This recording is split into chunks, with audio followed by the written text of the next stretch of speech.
All right, hi everyone. Welcome to our third episode of our summer edition of Music Industry Talks here at Sincop8ed Noize Foundation. Thank you so much for joining us on this Friday afternoon.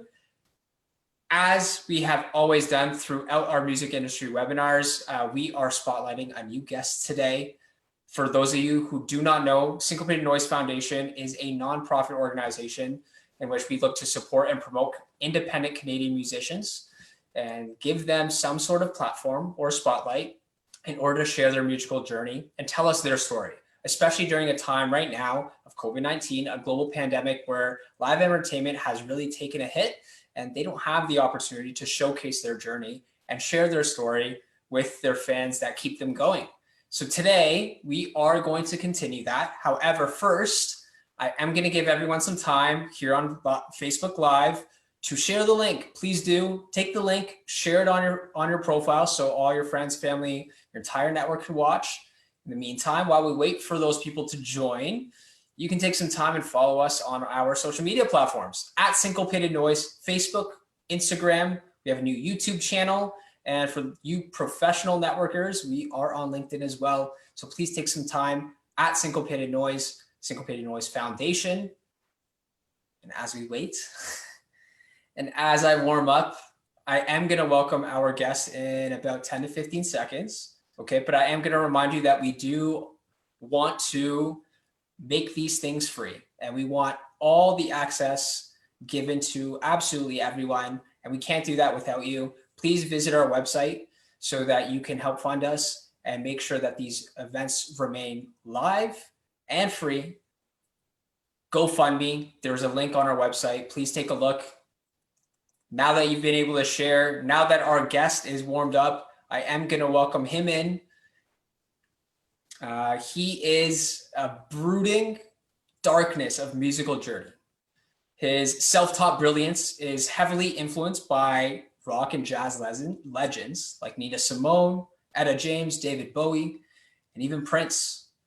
His initial demos released in 2019 were praised by music publication Earmilk and supported by a headlining show at the acclaimed McKittrick Hotel in NYC. He is from Montreal, Quebec, has moved to NYC, but is now back as he prepares for his first release, his first EP release, titled Violence in Cinema. It's inspired by that brooding darkness, and we welcome that brooding darkness, that amazing self-taught brilliance today. His name is Mathis Xavier. Hello. Hi, everyone. Hi, Mathis. How are you? I'm great. How are you? I'm doing well. I'm doing well. Thanks so much for taking the time to join us here at Sincop8ed Noize. Well, thank you for having me. It's so much fun. Yeah, absolutely. Give our audience a little bit of a glimpse into Mathis and what he's all about. So Mathis is a 24 years old singer-songwriter from Montreal who moved to New York City last year to pursue my career as a musician. I'd say my style is neo-soul, as I like to call it, because it's a mix of R&B, jazz, and rock and roll, and obviously soul. So yeah, that's about me. I've been, I started really taking this musical project very seriously about 3 years ago. And I'm here. Well, welcome. We're happy that you've taken it seriously, and two, that you're going to tell us about it today. For all of our audience, I mean, the first thing we always start with, how did things start? What was your first touch point with music? So it goes way back to when I was very young. So my grandfather was a self-taught musician. He was working on a farm, had 6 kids, but his passion was really music. And he was like recording vinyls and like selling them and like touring around like, farmers' villages. I was born on a farm basically, and my grandpa is the only one in the family who was a musician. And I remember I was like always so mesmerized by him. He was the most quiet man ever, but he would always like play crazy music, like piano, guitar, violin, you name it. He had all the instruments in the world and knew how to play all of them. Okay, so he was the biggest influence for you to start into music. Yeah, totally. And he passed away when I was like around like 10, I think. So I really never had the the chance to be like, okay, grandpa, I'm taking your legacy to the next level. But as far as I can remember, he really was the starting point.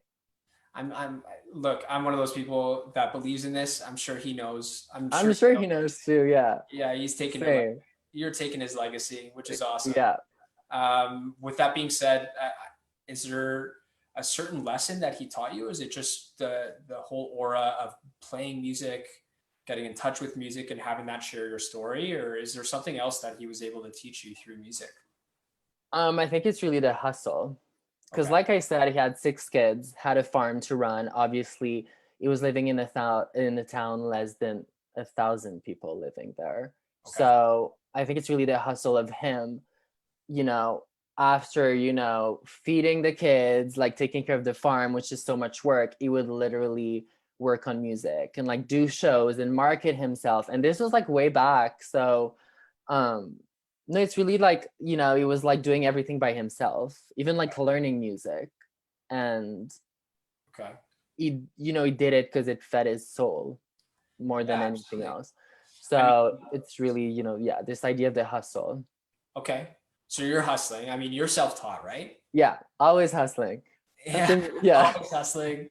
I've been Yeah. self-taught, and with that being said, I know a lot of musicians are self-taught, but what does it mean to you to have to take how your grandfather was self-taught and now teaching yourself and developing yourself as an artist? How are you able to do that without any instruction? um I mean, I've hung out with people that were, in music school since they were kids and still are like, at university, like jazz kids. Okay. um and there was me who's learned everything by myself. I think it's just, that freedom, that that everything comes from me, and that because somebody's like forcing it on me, I think. Okay. um and yeah, I think if I would actually be trained, I think my relationship with music would be much more different. Okay. Yeah. Sounds good. I mean, you had your grandfather to first influence you, and then now Yeah. you're 24 years old and you're an independent musician. So Hmm. tell us, how was that journey at from, I guess it was before 10 years old where it started, Hmm. and Yeah. to now, how did you develop, what kind of pathway did you take? So I went to music school. So it's a kind of a lie. I'm not self-taught. Yeah, I'm self-taught. I went to music school when I was like 10 years old. It was like my third year of elementary school. Okay. And I only went there for a year because I was bullied so much. I was like, I am never walking back there anymore. So I only did that for a year. Um, and then obviously I guess I was kind of like traumatized. So um, I only went back to music when I got in high school. And again, I kind of was bullied. So I was like, okay, music's not my thing. I guess like music just brings me bad stuff. Oh no. Um, so for yeah, so literally for like 5 years, I was like playing basketball and trying to look like to be a normal kid. Okay. And then, for to like push these parts of yourself for like 5 years, it really builds up. And there was like a lot of anger, a lot of sadness, and a lot of like, what the fuck am I doing? Like, so at 16, I really like exploded. Okay. And I was like, basketball is not my thing. And I really decided to dive back into music, and really writing. Okay. And I bought myself an electric guitar with Nice. my pocket money. And I went to my parents and I was like, this is my guitar. I just need you guys to take me to like a few lessons just so I get back, in tune. Right. So that was when I was like 16. And then since then, I really never looked back. And I realized that, you know, born a musician, always a musician. Yeah, absolutely. Um, I'm and glad then I you moved brought to that guitar. Montreal. I'm glad you bought that guitar. That's Same. good. Yeah. And then I moved to Montreal when I was 17. And just this change of scenery, because I grew up on a farm basically. This change of scenery was really eye-opening, in terms of like, oh, so you actually belong in an artist scene, especially in the music scene. Okay. So, I made all these friends that were other artists, not necessarily musicians, but other artists that made me feel very included. And I just realized you probably have what it takes to, like, you probably have the balls and the thick skin to actually pursue something serious in music. And that's where I started, like, writing more seriously, working with producers, and that kind of stuff. So that's at 17, right? Yeah. And then that took me, like, that evolution took me a good, like, 3 years. And when I was 21, I was like, okay, I'm ready to put stuff out and really record stuff on a serious level, and starting, like, playing shows, booking gigs, etc. Nice. So actually, first question, who were you working with when you first got to Montreal? This guy that I met through friends in common, that was a producer, and we ended up connecting, and we started working together. And I was very young, so I think our collaboration was mostly me figuring out what I wanted to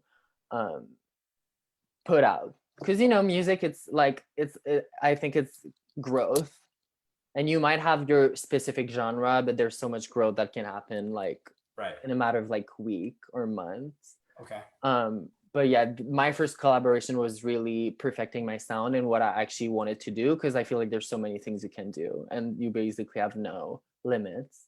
Right. But I think the hardest part was to nail down what I wanted to put out and what was my forte, what was my thing as a musician. And once I figured that out, I decided to start putting stuff out and market myself.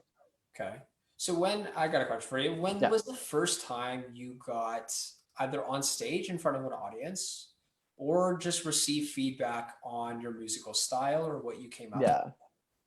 Okay, I'm gonna it's gonna be sad, but it's gonna be happy. So remember I said I went to music school. I was very young. I was bullied so much. I was like, fuck this.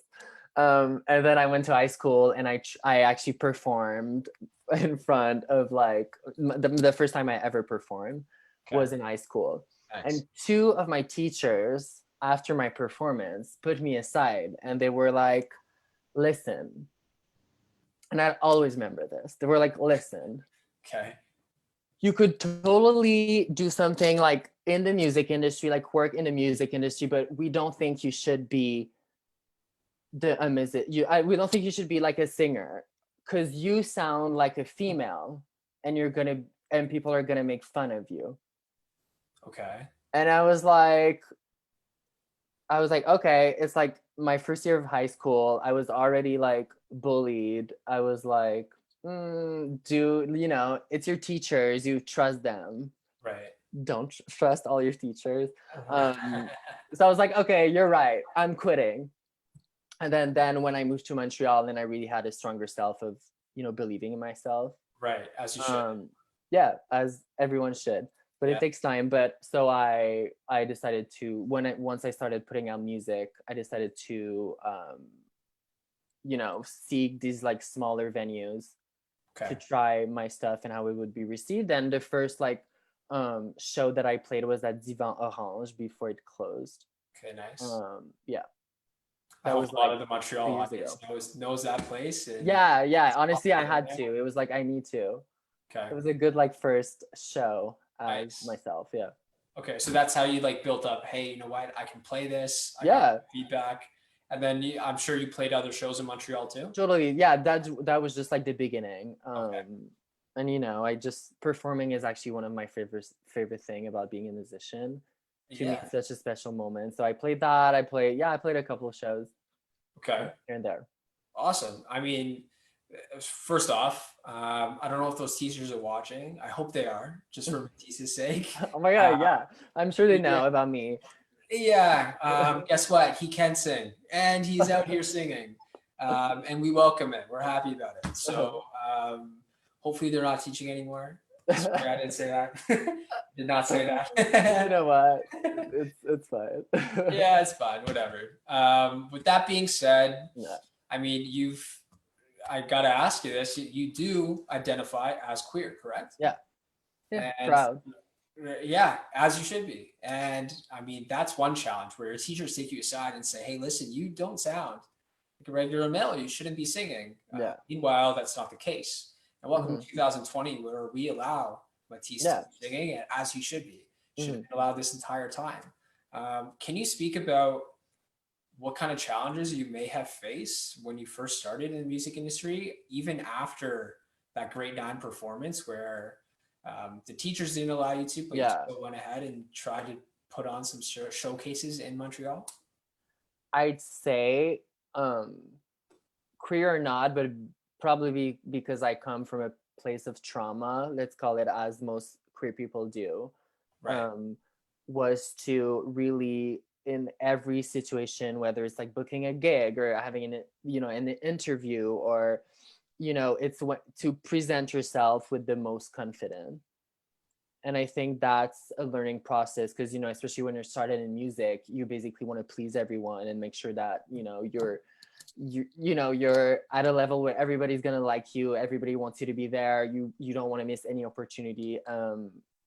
That being said, I think what was the most challenging, well, just like I said, coming from a place of trauma, was to be able to come in a place, whether it's like sound check or like an interview, and fully be myself and fully be um yeah, in total control and in total charge of what I'm gonna bring. Right. um I can probably say now that when I come to a show that I booked or anything that I do, I'm 100% confident, I'm 100% myself, and I know what I'm bringing to the table. But it was a process, Okay. because I come from so much, yeah, bullying and trauma and put down, as most queer people do. So Okay. yeah. So was there a time that you had like a show, maybe you were performing and you were actually nervous when starting out because of that? Or were you just nervous just because you were nervous? I don't think it would be because of that, because when I perform, yeah, obviously some shows were more stressful than others, or like nerve-wracking. Right. But when I'm in like performing mode, I honestly, I don't think I can, like, I think I'm at strongest in terms of like how comfortable I am with myself. Yeah. I think it's more what's leading up to that. Okay. Yeah. So the confidence comes out when you're on Yeah. stage. Yeah. Awesome. Speaking of that confidence, you do have some influences that have impacted the level of confidence that you have in your music, correct? Yeah, So totally. outside your grandfather, I mean, I introduced some of them in the introduction, but who influences, I guess, your musical journey and the type of music that you put out today? Yeah, just like you said, I mean, as anybody could draw that from, I'm obsessed with the 70s as an era for music, but also for like expression. Okay. Maybe like the fashion, the style, um, all of that. Yeah, really the 70s. And I think it was like very a turning point in society also. Okay. Um, so I think it's mostly where I draw most of my inspiration. I'd say more contemporary artists would be like Amy Winehouse or um Lana Del Rey, especially when I started, because yeah, she really blew up when I started like writing music. Um, yeah, I think I'm really drawn to like these very vulnerable characters that have such strong presence. I think this contrast to me is very inspiring.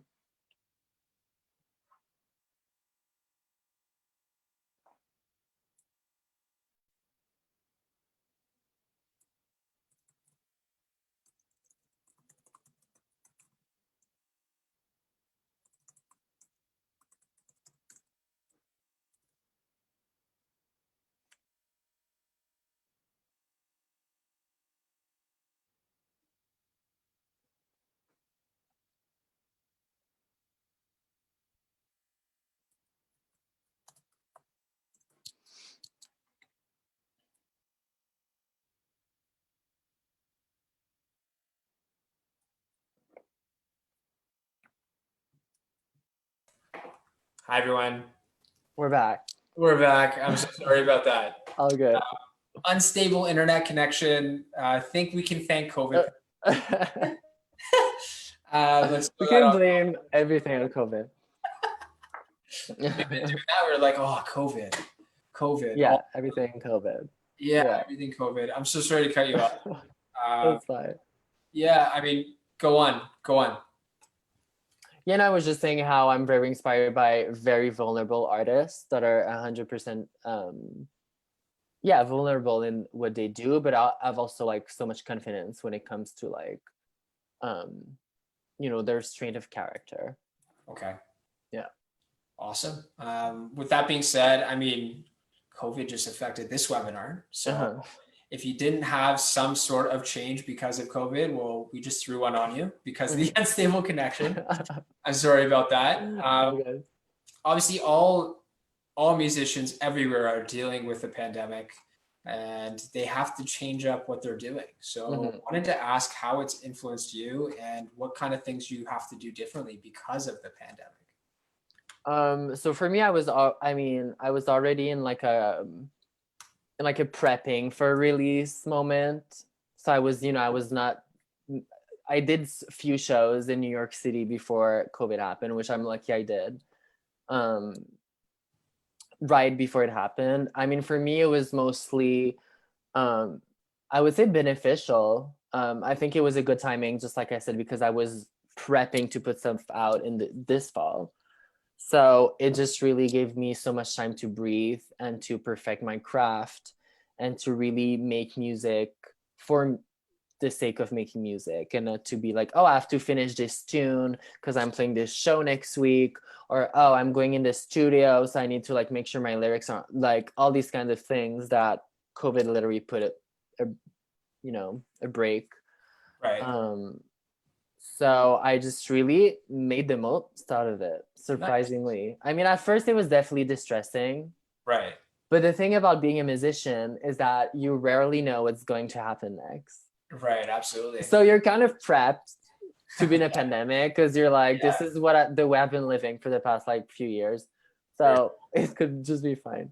That's an interesting perspective. So like kind of you've been in unstable times just because of I guess the type of journey you have to take as a musician. Totally. That's really cool. I like that perspective. That's awesome. That's how I see it. Yeah. So you're persistent as it is. So COVID really hasn't affected you as much, but for those that it has affected, do you have some advice for what they should be doing or could be doing so that they get through this pandemic and don't let their craft go to waste or get put on hold? Honestly, I think, coming from my perspective, I think it's easier to say than to do, but I think it would just to like not overthink too much about what's next. Okay. And really trying to seize that moment, that moment of like downtime. Okay. To use that time to perfect your craft, or to really look back at what's been happening, what have you been doing these past few months, and are you happy with what's happening? Are you happy with like what's coming? Just trying to like reevaluate your position in your career, or your current situation, and try to make the self-care, meditation, all that stuff that like now you actually have time to do, and all of that thinking that we usually push back with like making ourselves busy. Awesome. So what do you do? How do you self-care? Like what kind of stuff do you do outside of music to help with your music? I love to meditate. Okay. I meditate every day. Nice. And it's something that I started because of COVID. Just like I said, like I used to be the type of person to always make sure I'm busy all the time. Okay. So I might not have to face like some existential crisis questions. Right. I know, but I've tried and learned how meditation could be helpful as an artist. Okay. And so I meditate. I've started tattooing. Nice. Okay. Which has been like actually keeping me very busy. But for me, tattooing is in sync with music, because it's like, bringing art Yeah. at another level. It's been, yeah, I've been like doing these like things that I've always wanted to try, for instance, like tattooing. Nice. And using that all that free time to, yeah, like make sure I take care of my mental health, physical Okay. health, eat Yep. well, cook more, meditate. Yeah. Awesome. Sounds good. Couple questions. Yeah. First one. So what kind of meditation do you do? Is it like a morning ritual or you wake up and do something or? No, it's very like I take 10 or 20 minutes to it's guided meditation. Nice. Okay. But yeah, it's actually very like mental work. Yep. Like I get it, like it's not that chill. It's very it's a lot of work Okay. to meditate, but it's Yeah. good. I love it. So have you noticed a difference between the type of music or, your style of music since you started meditation? Um that's a very interesting question. I'm definitely more present on my day to day. So I assume when it's time for me to sit at the piano and which is right there. Um when it's time for me to sit at the piano and write music, I guess I'm fully much more in tune with now and my current emotions. So I guess that's such an interesting question. Thanks for bringing it up, but I Yeah. think it actually does impact my songwriting and how I'm actually not that I was never honest in my songwriting. I think I'm an extremely honest person, especially in my songwriting. But I think it's much more rooted in the present Okay. now. Okay. So Yeah. it keeps you in the moment. Yeah, Okay. totally. Very cool. How about tattooing? Has that influenced anything or? I'm just much more busy, but also like it works a different part of my brain to Right. draw, and so I think it definitely influenced my creative process Okay. because Very a cool. different part of my brain is now very active on Nice. top of like this music part. Yeah. So yeah. Awesome. So what are you working on right now? So, I mean, you meditate, you tattoo, but what do you do musically? What's going on? So I'm actually, so some people think that now I just do tattoos because I haven't put on music in a while. So I started writing an EP last year. Nice. And as I went on to like produce the demos, etc., I moved to New York. And obviously when you move to a different city, so much things change, and your relationship to stuff that you wrote like 2 months ago before moving definitely changed and just like evolved. Right.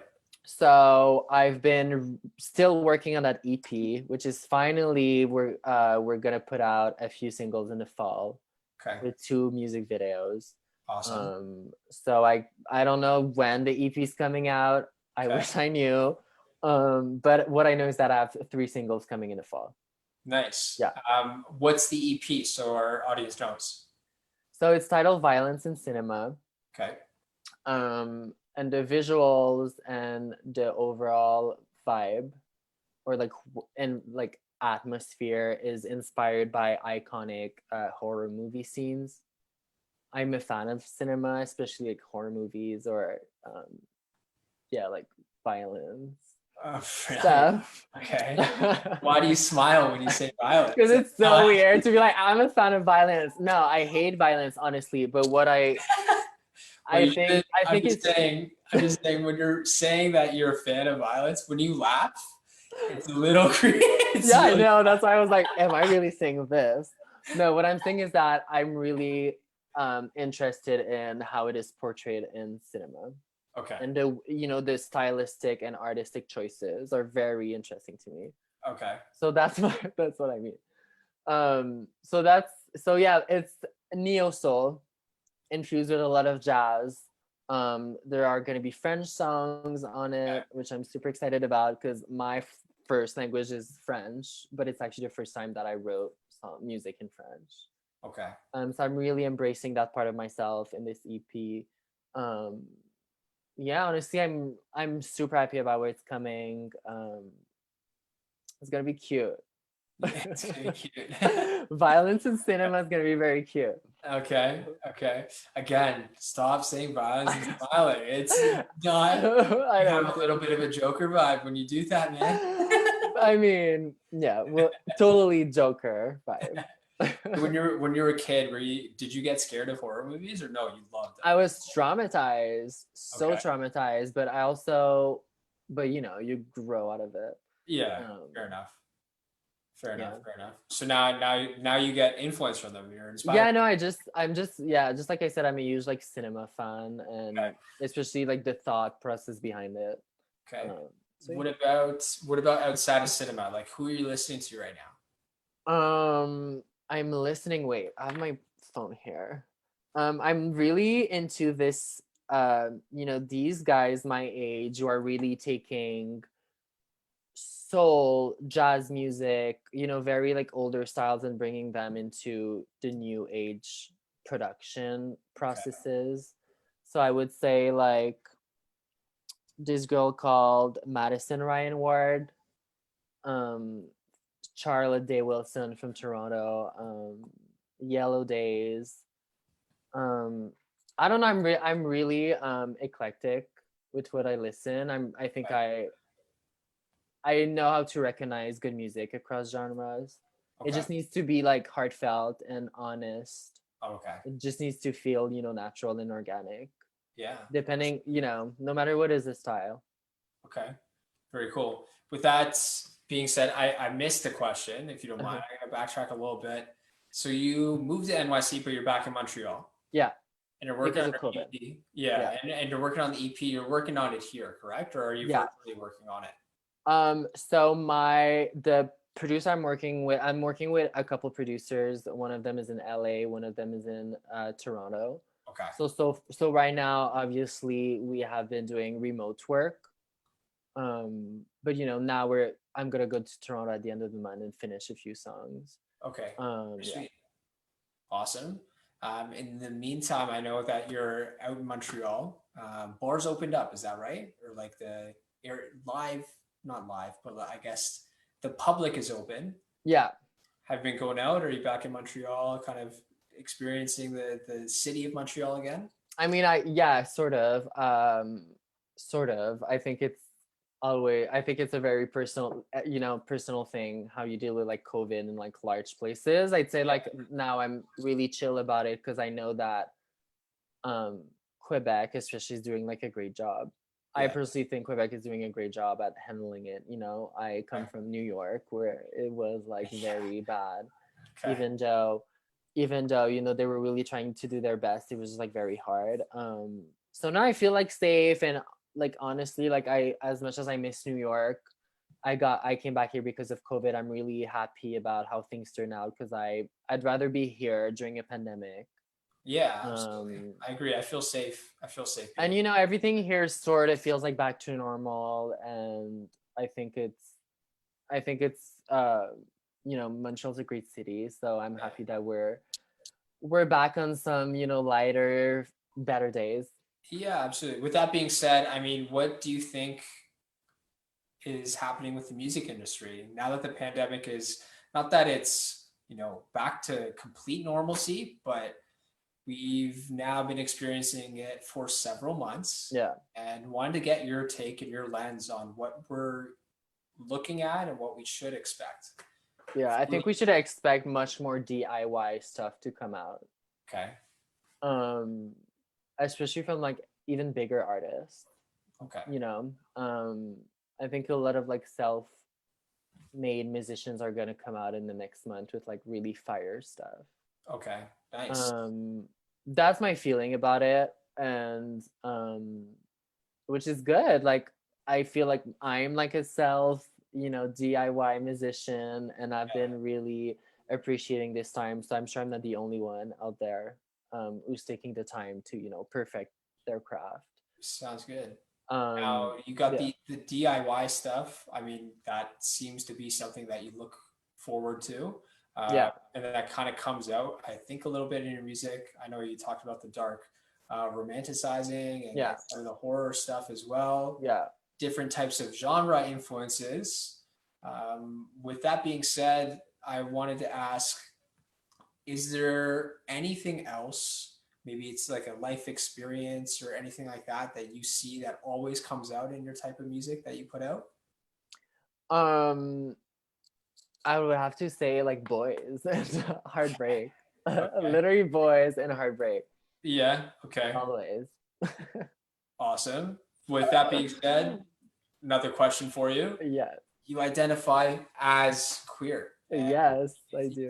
you talk about music or your life experience in a queer lens. Yeah, always. Always. I was all, you know, growing up, especially, I would see these artists really censoring themselves Okay. while clearly they were queer. And that's a question of like industry. That's like an industry issue for sure. And I think it's getting better and better, but I, I would never I would never put out anything that's not coming from my own perspective as a queer person, because if I'm having the privilege to either release music or be on a stage and having like attention, even if it's for like 15 seconds, as a queer person I need to use that voice, For and that sure. is really important to me. Very nice. So Yeah, that's, I mean, you care to have that voice, of course, within the music that you write yeah, and anything that you release, right? yeah, yeah, I think it's mandatory. It's not that I care, Yeah, it's a no-brainer. of course. And how have you been able to represent, I guess, the community, whether that's in showcases and Yeah. performing live for audiences or even working with producers and such? Have you had any challenges like representing the community and your voice and your message? I think a lot of the challenges have happened in like nonverbal, and Okay. just like you would come on like sets, and that tension of like me coming with like a wig and like a ripped up tank top and just um being unapologetically me. I'm sure even if it's people working in the industry, make some industry people uncomfortable. Okay.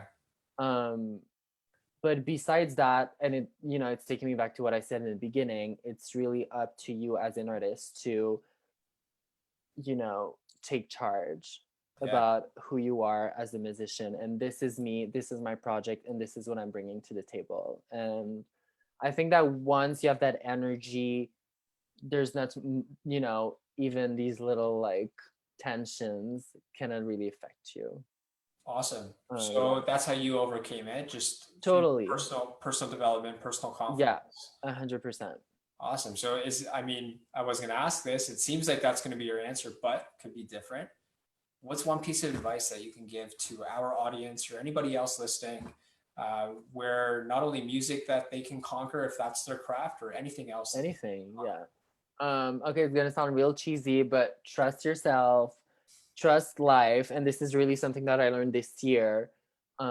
Trust life, because I think at some point we're all control freaks about a certain things, and this year with COVID and everything that has happened, I really taught us to let go, because we literally have no control over anything. At the end of the day, like Earth and like life's gonna do what it wants to do. Right. um so yeah, and to trust yourself 100%, no matter who tell you cannot sing, or no matter who tell you you shouldn't be making any music or anything that you really actually feel like doing, Right. just do it. Awesome. So thanks for the advice. We definitely appreciate it. And before I wrap up here, Uh-huh. tell our audience, how can we find your sound, your message, your music? Where can we go? How can we follow you? So I'm coming with new stuff in this fall. I think my main platform is Instagram, Okay. but obviously when everything's gonna be out on the platforms, Apple Music, Spotify, all the major ones, I'll be on it. But Okay. I think where you can get the next, what's my next steps is really gonna be on Instagram. Sweet. Sounds good. So everyone follow Mathis. Mathis, what's your Follow handle? me. What's your handle? Mathis Xavier. It's literally my name. So you guys have literally no excuse. Okay, what was that? You put up, did you put up like was that a gang sign? And What I was was that? like, you guys have Oh, okay, okay, no excuse. okay, I okay. love to use my hands. Yeah. I mean, it's good. It's good expression, right? Yeah, oh wait. Yeah, I use my hands when I talk all the time. So, but yeah, follow Matisse, go to his social media handles. Coming out this fall, he will have his EP released. Again, brooding, dark, romanticizing, a little bit of self-taught brilliance. His musical journey will be on display. All those different types of genres, R&B, soul, rock, jazz, all coming out in it. So stay tuned this fall. You can follow him on his social media handles. As for us, Sincop8ed Noize, thank you so much for joining us again. As we do each and every Friday for the month of August, we are highlighting and spotlighting independent Canadian musicians, giving them that platform to share their journey, just like Mathis today, 4 p.m. on Facebook Live. Yes, you can follow us on Facebook at Sincop8ed Noize, but also on Instagram. We have a YouTube channel that is new. This will be uploaded eventually. YouTube channel at Sincop8ed Noize, professional networkers, LinkedIn as well. And then of course, everyone, please take some time, go to our website. We want to be able to share Mathis or any other independent musician that we spotlight for free. We want our audience to engage and be able to do it as much as possible, as easily as possible. And we can't do that without you. So fund us. Go onto the website. It's a GoFundMe page. You can find the link actually below this video. You can also find it on that website. Donate to us so that we can continue to provide equitable access to support independent Canadian musicians that are super brilliant, just like Mathis. But again, thank you so much for taking the time. We are out today, and we will see you again next Friday at 4. Cheers.